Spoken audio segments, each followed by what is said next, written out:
Annie Chowdhury, পুরো নাম Shahiduddin Chowdhury Annie. বিএনপির সবচেয়ে ত্যাগী নেতাদের মধ্যে তিনি অন্যতম।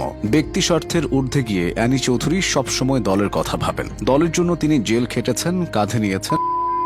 তিনি বিএনপির কেন্দ্রীয় প্রচার সম্পাদক ও মিডিয়া সেলের সদস্য সচিব। তার রাজনৈতিক আদর্শ জিয়াউর রহমান। অ্যানি চৌধুরীর প্রায় 4 দশকের রাজনৈতিক জীবন সম্পর্কে জেনে নেওয়া যায়। 1980 সালে রাষ্ট্রপতি জিয়াউর রহমান লক্ষ্মীপুরে এলে স্কুল জীবনেই অ্যানি চৌধুরী বাংলাদেশ জাতীয়তাবাদী ছাত্রদলের রাজনীতিতে সম্পৃক্ত হন। 1983 সালে তিনি ঢাকা তেজগাঁও কলেজ ছাত্রদলের সদস্য হন। পরবর্তীতে সরকারি বিজ্ঞান কলেজ ঢাকায় ভর্তি হন এবং সেখানেও ছাত্রদলের রাজনীতির সাথে সম্পৃক্ত ছিলেন। 1985 সালে অ্যানি চৌধুরী ঢাকা বিশ্ববিদ্যালয় শহীদুল্লাহ হল ছাত্রদলের সদস্য নির্বাচিত হন। এরপর 1987 সালে তিনি ছাত্রদলের সিনিয়র যুগ্ম আহ্বায়ক এবং 1988 সালে সাধারণ সম্পাদক নির্বাচিত হন। পরবর্তীতে তিনি জিয়াউর রহমান হল ছাত্র সংসদের জিএস নির্বাচিত হন। 1990 সালে অ্যানি চৌধুরী সর্বোচ্চ ভোটে ডাকসু সদস্য নির্বাচিত হন এবং 3 বার ঢাকা বিশ্ববিদ্যালয়ের সিনেটে ডাকসুর ছাত্র প্রতিনিধি হিসেবে প্রতিনিধিত্ব করেন। পরবর্তীতে তিনি ডাকসুর ভারপ্রাপ্ত ভিপি এবং ভারপ্রাপ্ত সাহিত্য সম্পাদক হিসেবে দায়িত্ব পালন করেন। তিনি 1993 সালে ঢাকা বিশ্ববিদ্যালয় ছাত্রদলের আহ্বায়ক এবং